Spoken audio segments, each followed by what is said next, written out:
The words inside an envelope brought a man to his knees in front of millions. Simon Cowell has judged thousands of acts, destroyed dreams with a single word, and built an empire on being untouchable. But that night, on the America's Got Talent stage, something happened that no one saw coming. His hands covered his face. His voice cracked. And for the first time in television history, the man who never breaks, broke. This is the story of how a letter from the past shattered the armor of the world's toughest judge. The theater was packed. 1,500 people filled every seat, the energy crackling like electricity before a storm. Backstage, producers rushed through last-minute checks. On stage, the iconic red judges' table gleamed under the lights. Simon Cowell sat in his usual spot, arms crossed, that signature smirk playing at the corner of his mouth. He'd seen it all. The talented. The terrible. The delusional. Nothing surprised him anymore. Or so he thought. The stage manager's voice cut through the noise. "Next act, please." The audience settled into an expectant hush. The lights dimmed. And then, slowly, a figure emerged from the wings. An elderly man, maybe 78, maybe older. He wore a simple gray cardigan over a white shirt. His steps were careful, measured, as if each one required thought. In his weathered hands he carried something small. An envelope. Old. Yellowed with time. Simon barely glanced up. Another sob story, he thought. Another person trying to manipulate emotions instead of showcasing talent. He'd seen this playbook 1,000 times. But then something shifted. The old man reached center stage and stopped. He didn't introduce himself. Didn't smile at the cameras. He just stood there, staring directly at Simon with eyes that held something Simon couldn't quite name. Recognition? Sorrow? Both? "Hello?" the man said, his voice thin but steady. "My name is Thomas Whitmore. And I'm not here to audition." The moment those words left his mouth, every producer in the control room sat up. This wasn't in the script. This wasn't planned.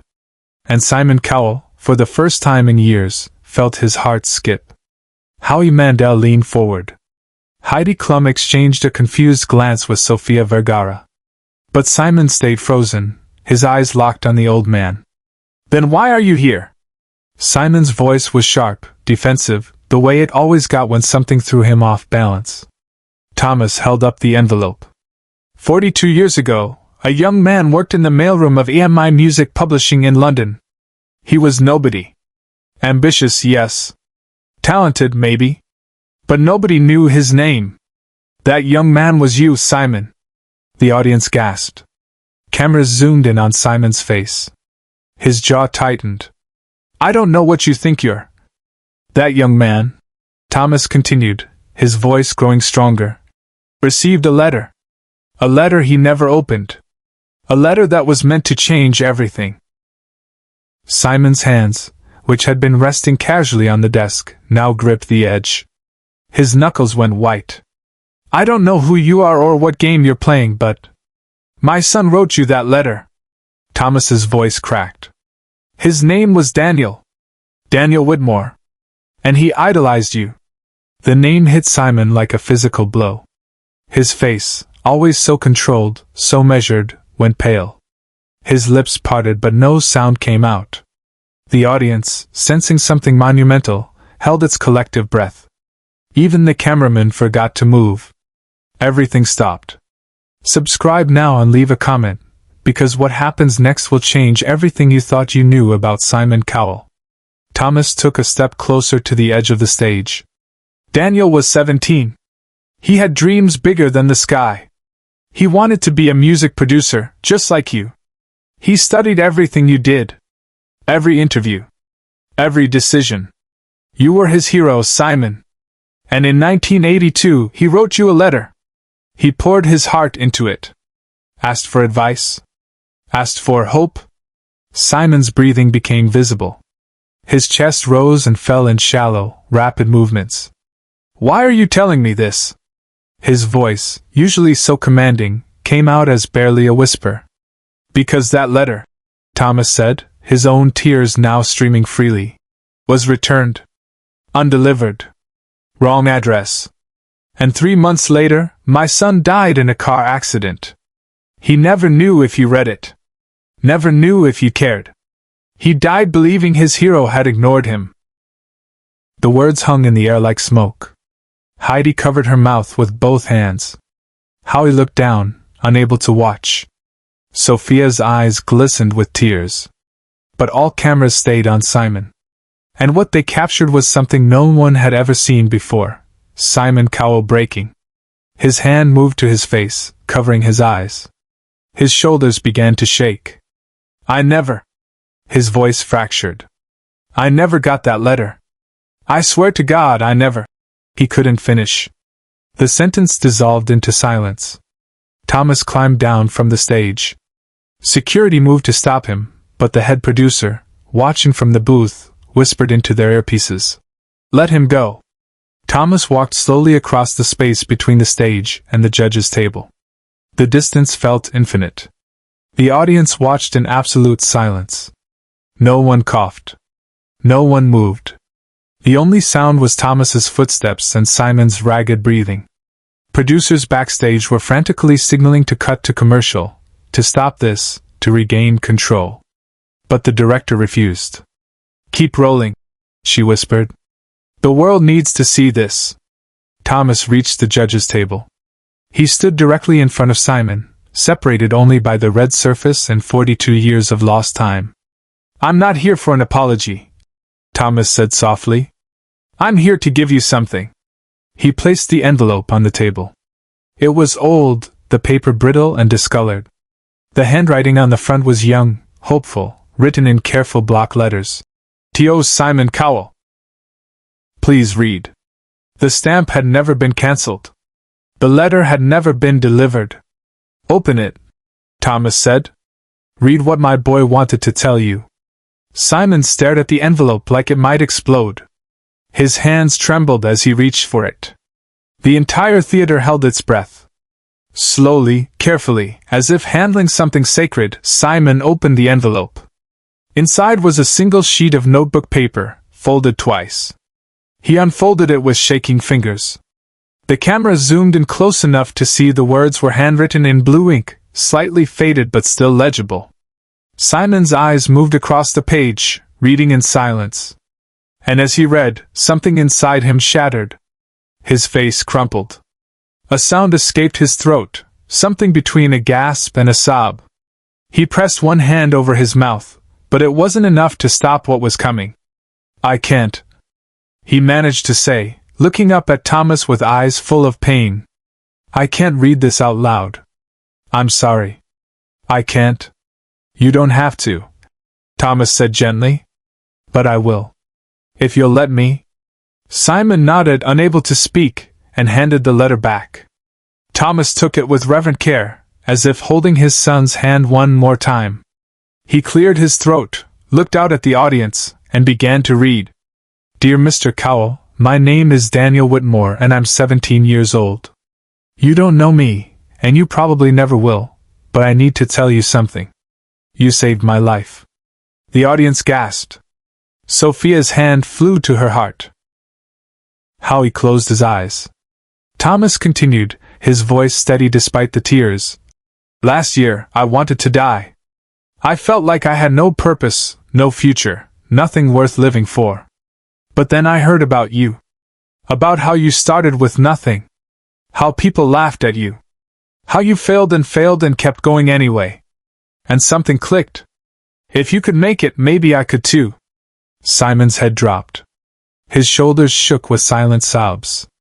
Heidi reached over and placed a hand on his arm, but he didn't seem to notice. "I'm writing to ask you one question," Thomas read, his own voice breaking now. "Does it get easier? Does the voice in your head that says you're not good enough ever go away? Because right now, Mr. Cowell, that voice is so loud I can barely hear anything else. But when I read about you, when I see what you've done, that voice gets a little quieter. So thank you. Even if you never read this. Even if I'm just a kid from nowhere writing to someone who'll never write back. Thank you for giving me a reason to keep going. Your biggest fan, Daniel Whitmore." The last word fell into absolute silence. No one in that theater moved. No one breathed. The moment stretched, endless and sacred. And then, something unprecedented happened. Simon Cowell stood up.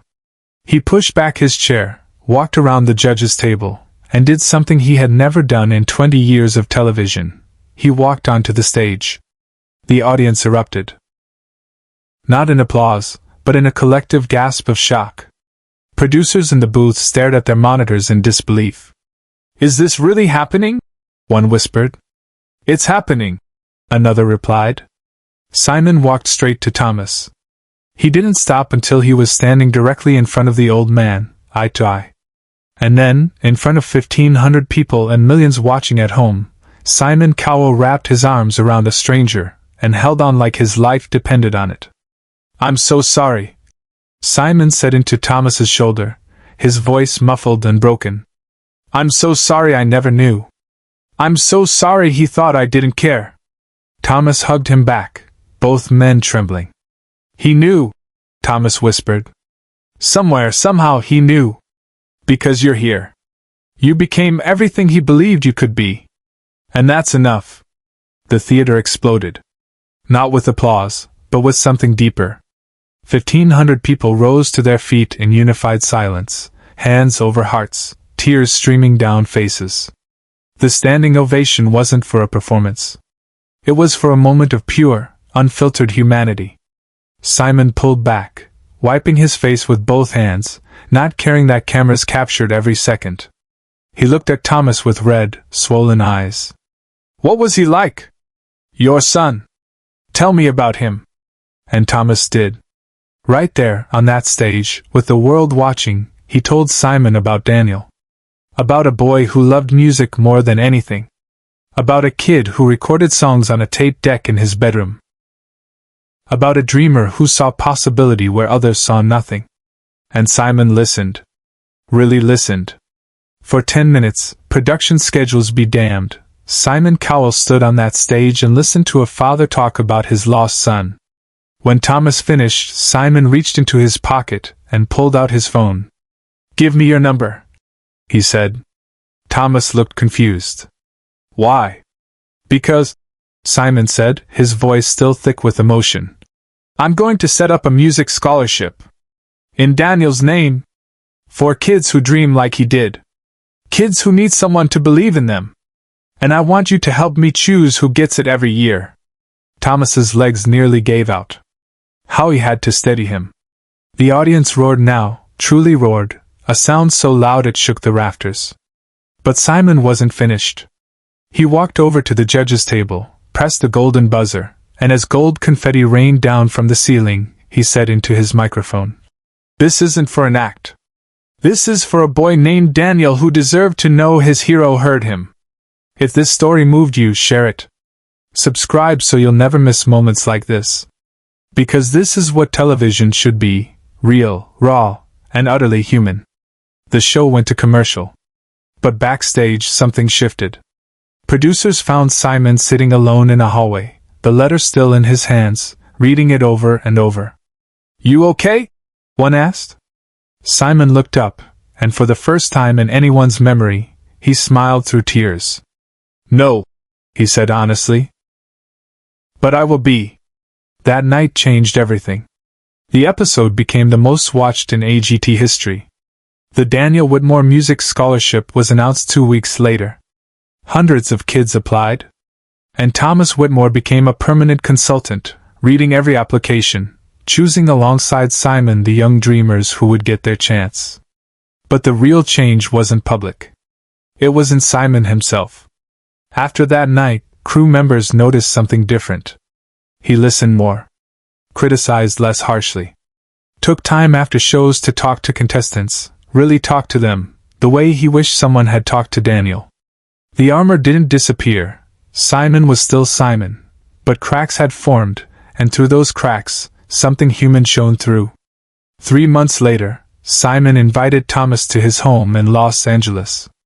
They sat in Simon's study, surrounded by gold records and industry awards that suddenly felt hollow. "I think about him every day," Simon admitted. I think about how many others wrote letters I never saw. How many Daniels are out there right now, wondering if anyone gives a damn. Thomas placed a hand on Simon's shoulder. You can't save them all, Simon. But you can save some. And that's enough. The letter, Daniel's letter, now sits in a frame in Simon's office. Not hidden away, but displayed where he sees it every single day. A reminder. A promise. A second chance to be the hero a 17-year-old boy once believed he was. At the end of the season, during the finals, Simon walked onto the stage alone. He held the framed letter in his hands.